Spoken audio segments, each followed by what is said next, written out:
We are this is a revision for second law of thermodynamics, which state that about which the process occur and do not occur. There are many statements for second law. अब इसमें आता है heat can flow simultaneously from hot object to cold object. ये आप लोगों को पता है कि heat जो flow होती है वो hot body से cold body में flow होती है, और अगर आपको cold से hot में flow करना है तो उसके लिए आपको वर्क करना पड़ेगा, ठीक है। कोल्ड से हॉट में करना तो वर्क करना पड़ेगा, हॉट से कोल्ड में ऑटोमेटिकली हो जाती है। This is second law of thermodynamics, right. अब इसके अंदर आपका आ जाता है कि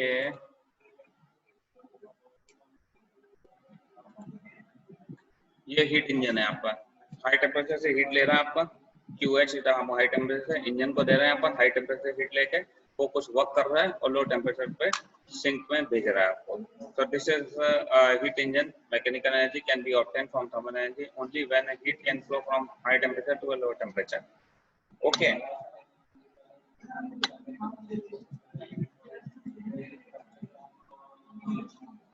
Then we have this, ये आप स्टीम इंजन का देख रहे हो, आप स्टीम इंजन में भी यही प्रोसेस हो रहा है, साइकिल कंप्लीट हो रही है। पानी की अगर आप साइकिल देखो, पानी जो स्टीम में कन्वर्ट हो रहा है, स्टीम जो है वाटर पानी में कंडेंस करके अपन पंप के थ्रू भेजना है और यहाँ पे वर्क डन मिल रहा है आपको। So this is similar to heat engine, a kind of heat engine. ये प्रोसेस हो रहा है, इसका अपना डायग्राम आप लोगों ने इसका स्क्रीनशॉट ले रखा हुआ है। Then we have this internal combustion engine, is a type of heat engine as well. Internal engine के अंदर क्या हो रहा है, ये 4-5 प्रोसेसेस हैं जो कि हो रहे हैं। इंटेक स्ट्रोक हो रहा है, स्पार्क इग्निटेड इंजन है। देन कंप्रेशन इग्निशन इंजन है, इग्निशन हो रहा है यहाँ पर। देन एक्सपेंशन पावर स्ट्रोक हो रहा है, एग्जॉस्ट स्ट्रोक हो रहा है।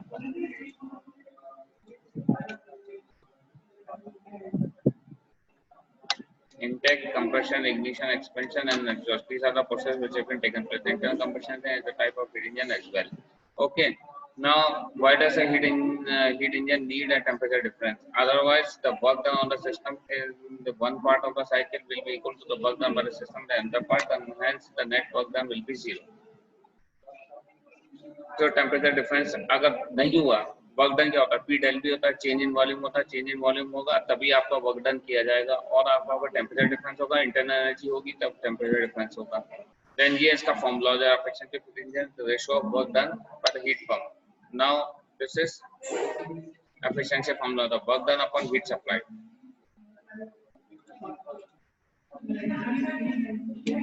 This is work done upon heat supply upon इस निकालते हैं efficiency of the heat engine, the ratio of work done to the heat input. Now work done क्या होगा, heat supply जो आप दे रहे हो इंजन को माइनस हीट रिजेक्ट कर रहे हो, ये अपन मान रहे हैं, अज्यूम करके चल रहे हैं कि लॉसेस जो हैं जीरो हो रहे हैं इसमें। तो क्या होगा, heat supply minus heat rejected upon heat supply, 1 minus QL upon QH। Okay, तो ये हो जाएगा 1 minus heat rejected upon heat supply. This is final efficiency of the engine. ना ये होता है कार्नोट इंजन होता है। कार्नोट इंजन क्या रहता है आपका, हीट इंजन के अंदर कार्नोट इंजन वो इंजन होता है जिसके अंदर 100% एफिशिएंट इंजन होता है, विच इज नॉट पॉसिबल। एक अज्यूम करते हैं अपन, इसके अंदर एक ऐसा इंजन इन्होंने बनाया है, एक idealize, it is an idealize engine. अगर आप इसको ध्यान से देखो, it is an idealize engine which is not possible. यहाँ देखो कार्नोट इंजन है, it was created to examine the efficiency of heat engine. It is idealized as it has no friction. जो frictionless इंजन है, each leg in the cycle is reversible, और reversible Carnot engine अगर आप जो है वो possible नहीं हो सकता, बिकॉज इसके अंदर नो फ्रिक्शन है। दोनों ये आइडियल कंडीशन है विच इज नॉट पॉसिबल। ये दोनों में जो अंडरलाइन की है, इसको आप देख लीजिए, स्क्रीनशॉट ले लीजिए। कार्नोट इंजन में 4 साइकिल्स होती हैं, कंसिस्ट ऑफ, नंबर 1 है आइसोथर्मल एक्सपेंशन प्रोसेस होता है आपका, एक ये साइकिल होती है। पीवी डायग्राम आइसोथर्मल का आप लोग बना लोगे, अभी बता दो मैं। एडिवेटिक एक्सपेंशन प्रोसेस हुआ आपका, आइसोथर्मल एक्सपेंशन हुआ आपका, और एडिवेटिक कंप्रेशन हुआ। 2 एक्सपेंशन प्रोसेसेस हो गए और 2 कंप्रेशन प्रोसेसेस हो गए इसके अंदर। ओके, 2 एक्सपेंशन प्रोसेसेस हो गए, isothermal adiabatic expansion, then isothermal adiabatic compression. तो इसका अगर आप एग्जांपल आप देखोगे,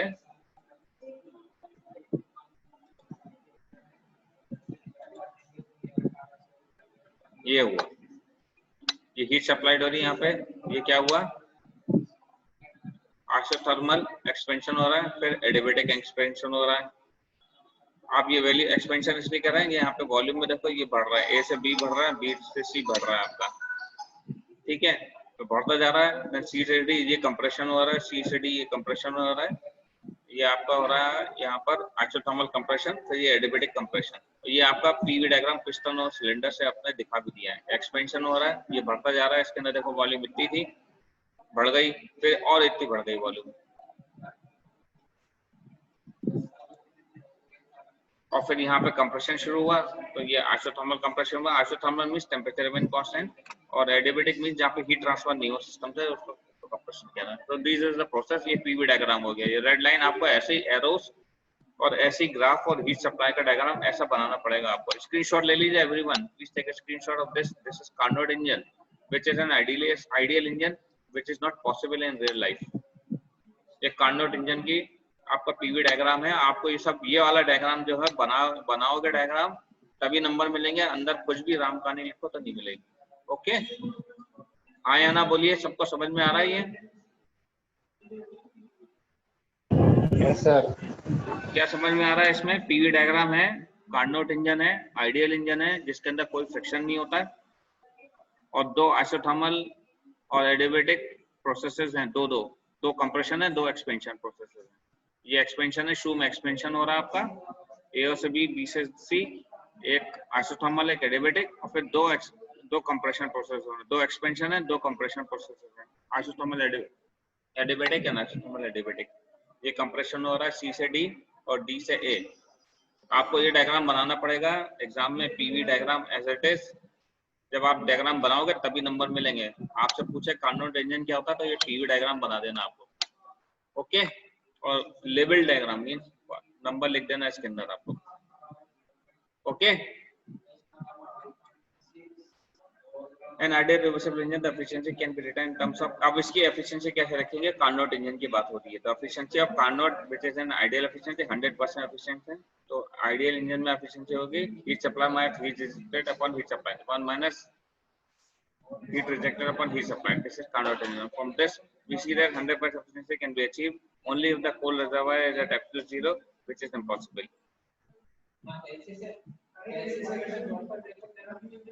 ठीक है, real engine have some friction losses, but the best achieved is 60 to 80% of the Carnot value of the engine. For this, we see that 100% efficiency can be achieved only if the coal reservoir is at absolute zero.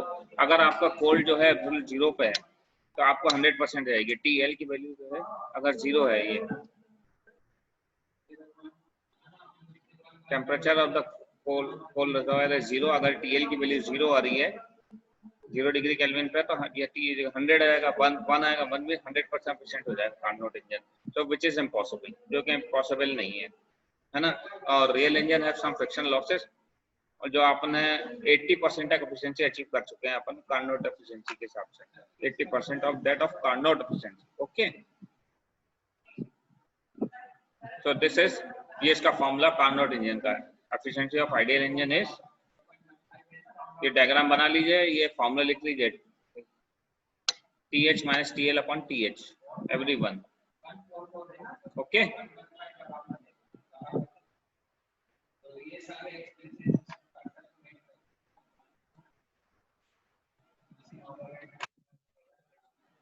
Now this heat pump, heat engine का आप लोगों ने देखा था क्या कर रहे थे अपन, हीट उल्टा डायग्राम था। यहाँ पे अपन हीट दे रहे थे, इंजन वर्क करके दे रहा था और रिजेक्ट कर रहा था। हीट पंप जो है इसका उल्टा हो रहा है।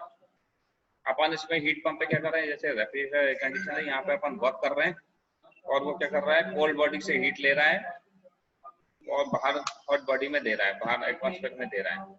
ठीक है, बाहर और हीट कर रहा है और ठंडी बॉडी में से बॉडी हीट लेके बाहर फेंक रहा है। ये मतलब इसको जिसको ठंडा करना है, यहाँ पे अपन लोग रहते हैं, यहाँ से हीट ले रहे हैं अपन, रेफ्रिजरेटर वर्क कर रहा है और हीट बाहर एटमॉस्फेयर में दे रहा है हाई टेम्परेचर पे। सो this is opposite of heat engine. ये डायग्राम आप लोग सबको बनाना पड़ेगा आपको। TH is high temperature, TL is lower temperature, lower temperature से हीट लेके हाई टेम्परेचर पे हीट दे रहे हैं और वर्क डन यहाँ से हो रहा है आपका। Okay, is it clear to everyone? Heat pump समझ में आ रहा है? रिवर्स ऑफ हीट इंजन हो रहा है यहाँ पर। Heat pump is reverse of heat engine, arrows उल्टे हो गए यहाँ पर। ठीक है, Is it clear to everyone? Yes, sir.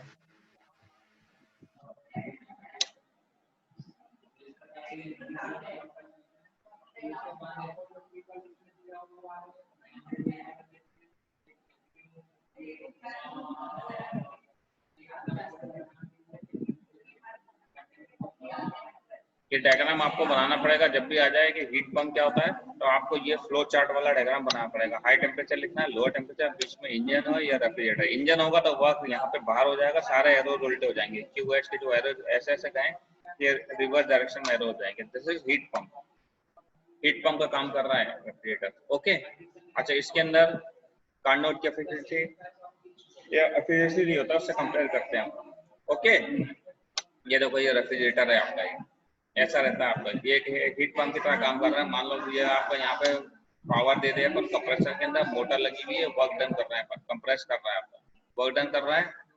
यहाँ से हीट ले रहा है आपका, ये कोल्ड बॉडी से अंदर ठंडा है और बाहर एटमॉस्फेयर में हॉट बॉडी में हीट दे रहा है। ये ग्राफ हो रहा है आपका, ये काम हो रहा है, ये ऐसा दिखता है आपको, एक्चुअल में दिखता है ऐसा। ये कंप्रेसर है, यहाँ पे वर्क किया तो ये आपका जो वर्किंग फ्लूइड है ये इससे मूव हो गया आपका एट हाई प्रेशर पे। वर्किंग फ्लूइड मूव हो रहा है आपका, कंप्रेस्ड है, हाई प्रेशर हो रहा है, और फिर लो प्रेशर पे इधर आ गया।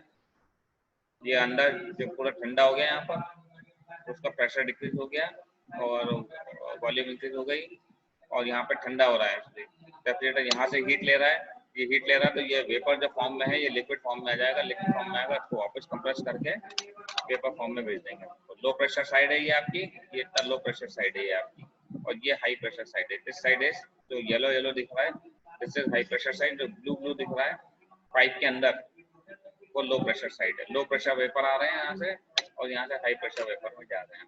ओके, तो ये रेफ्रिजरेटर का सिस्टम मैकेनिज्म है। डायग्राम का स्क्रीनशॉट ले लीजिए everyone, please take a screenshot for the same. Heat pump की तरह काम कर रहा है रेफ्रिजरेटर आपका।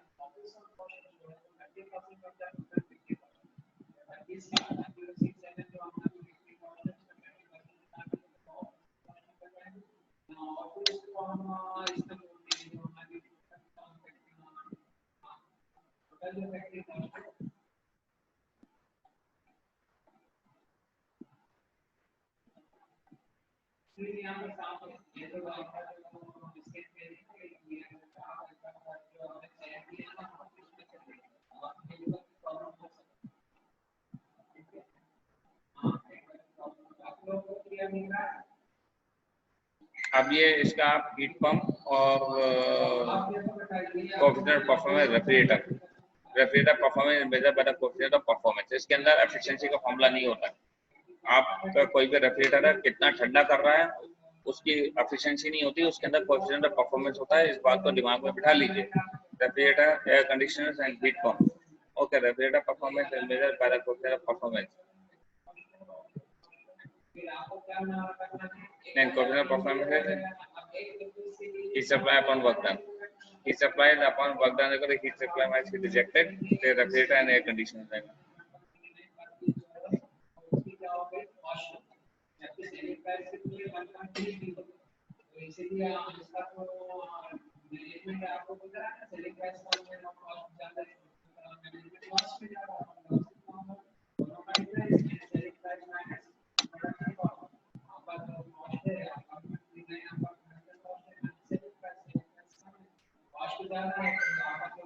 Temperature, lower temperature upon temperature, high temperature, temperature, lower temperature. The coefficient of performance for the ideal cycle means Carnot cycle के लिए lower temperature upon high temperature हमारा lower temperature.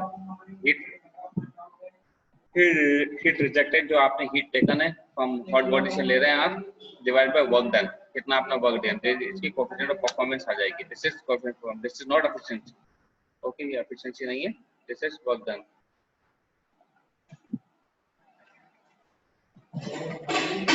Okay, so this is work done. We are following that.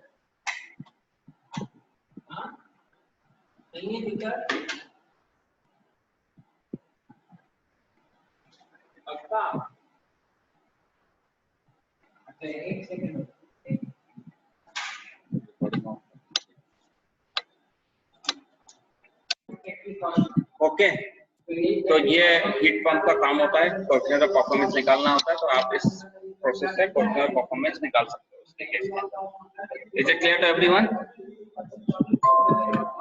कोई दिक्कत है यहाँ पे? No sir. अभी तक आपको समझ में आ गया ना एफिशिएंसी क्या होता है और हीट पंप क्या होता है? एफिशिएंसी होता है work done upon heat supplied, और यहाँ पर रहता है वर्क डन नीचे आता है। कोएफिशिएंट परफॉर्मेंस क्या होता है कि आपने कितना वर्क किया उसको दिया, वो हो जाता है आपका। ओके, इसमें कोएफिशिएंट परफॉर्मेंस वर्क डन नीचे आता है, एफिशिएंसी में वर्क डन ऊपर आ जाता है। ये मेजर डिफरेंस है इसके। ओके, ये हीट पंप का है। Heat pump can heat a house in the winter. Heat pump जो है मतलब जो आपका रेफ्रिजरेटर है, वो गर्मी के अंदर आपके घर को गर्म कर सकता है। बाहर गर्म है, वहां से हीट लेगा, वहां से आप वर्क डन करोगे, इलेक्ट्रिसिटी सप्लाई करोगे और अंदर कमरे में गर्म कर देगा कमरे को, वार्म इनसाइड द हाउस। तो ये हीट पंप का ये काम हो सकता है आपका। QH upon work done, this is a heat pump. ठीक है, can heat the house in the winter. ये प्रिंसिपल हो रहा है, ये वर्क करना पड़ रहा है आपको। मतलब ये इंजन का अपोजिट हो रहा है। हीट पंप जो है हीट इंजन का अपोजिट होता है। ठीक है, अब एंट्रोपी क्या होता है? Thermodynamic the change in entropy when amount of heat is added. Delta H कहते हैं change in amount of heat supply with respect to time. Step number second law thermodynamic total entropy of isolated system never decreases. Entropy जो है इसलिए बढ़ती जा रही है आपका विद रिस्पेक्ट टू टाइम। आपकी जो एनर्जी है वो दुनिया की खत्म होती जा रही है। आप कोई कहीं ना कहीं एनर्जी को जला रहे हो, कहीं ना कहीं इसको बर्न कर रहे हो एनर्जी को, तो heat supply upon respect to temperature delta S is equal to Q upon T।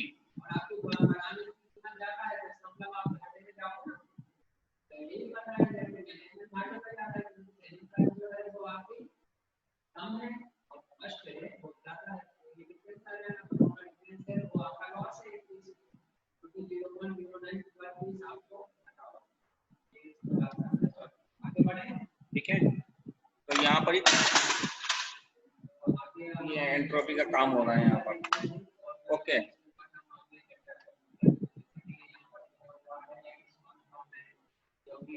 Order और डिसऑर्डर क्या होता है? Entropy is the measure of disorder of system. Describe as yet another statement of second law nature process.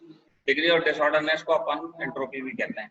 Degree of disorderness is called entropy. Natural process tends to move toward the state of greater disorder. Example, if you put milk and sugar in your coffee and stir it, you will wind up with a coffee that is uniformly milky and sweet. No amount of stirring will get the milk and the sugar to come back out of the solution. ठीक है, तो कोई भी क्या होता है process जो होता है रिवर्सिबल प्रोसेस नहीं होता है। सारे process, most of the process जो होते हैं 80% इरिवर्सिबल होते हैं। आपने जैसे क्या क्या चाय के अंदर शक्कर मिलाई या कॉफी के अंदर शक्कर मिलाई या दूध मिला दिया, तो अब आप चाहोगे दूध अलग हो जाए, पानी अलग हो जाए और शक्कर अलग हो जाए, तो वो चीज पॉसिबल नहीं है, इरिवर्सिबल प्रोसेस है। ठीक है, तो दैट इज एंट्रोपी। जो डिसऑर्डरनेस जो हो रही है वो बढ़ती चली आ रही है, इसका मतलब ये है। तो एंट्रोपी ऑफ द सिस्टम और of the universe is been increasing continuously, right?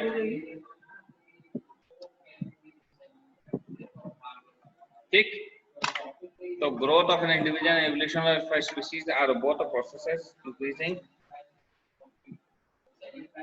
Do they violate second law?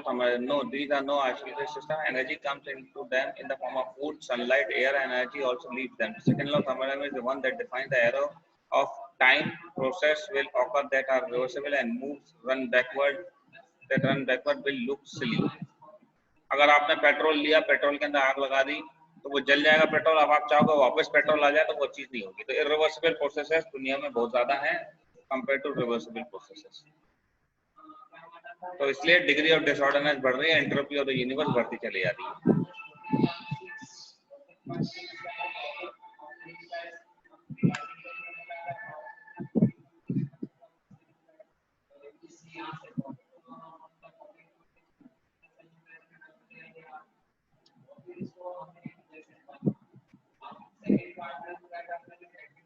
ठीक है, तो आज के लिए इतना बहुत है। मैं अटेंडेंस ले लेता हूँ आप लोगों की। बीच में तो बहुत लोग आए थे, अब पता नहीं कहाँ हैं बाकी लोग। Just taking attendance. वो फरहान रहमान आ गए आज, अच्छा, रोल नंबर 2, 34, 38, 37। हिमांशु पीटम का रोल नंबर क्या है? 42 82। हिमांशु का रोल नंबर 40 42 42 42। और सार्थक भरद्वाज बताइए, रोल नंबर बताइए सार्थक भरद्वाज। 99 हाँ क्या? 99 99? तो आप लिख लो ना अपने नाम के आगे चैट पे। 99 सर 99 ठीक है ठीक है ठीक है, नाम के आगे लिख लिया लिखा करो। हूँ सर चैट। हो गए सबके, हो गए 1 2 3 4 5 ये 6 सर चैट में लिखा। 9 लोग हैं और 8 हो गए। ठीक है ठीक है।